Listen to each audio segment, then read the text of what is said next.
मालकानगिरी जिला स्तरीय संविधान दिवस महा आडंबरपूर्ण सहकार पालित होती उपलक्षे मालकानगिरी जिलापाल कार्यालय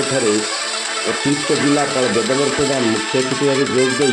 पताका देखाई एक विराट शोभा को आनुष्ठानिक भाव उद्घाटन करते। यही अवसर में जिला सूचना लोकसंपर्क अधिकारी प्रमीला माझी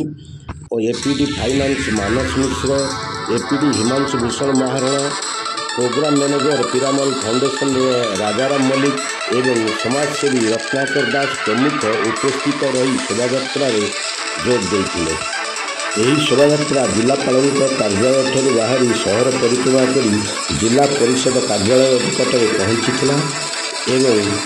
जिला परिषद कार्यालय सम्मिलन कक्ष में एक साधारण सभार आयोजन करा। यही साधारण सभार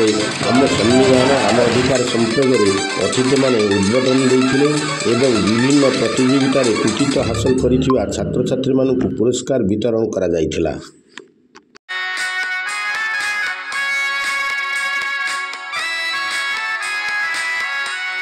समय अनुसार आवश्यक अनुसार विभिन्न प्रकार आमेंडमेंट का संशोधन पिलाने जानिथिबे एबे प्राय केते आमेंडमेंट हैला more than 400 amendment more than 400 amendment हैला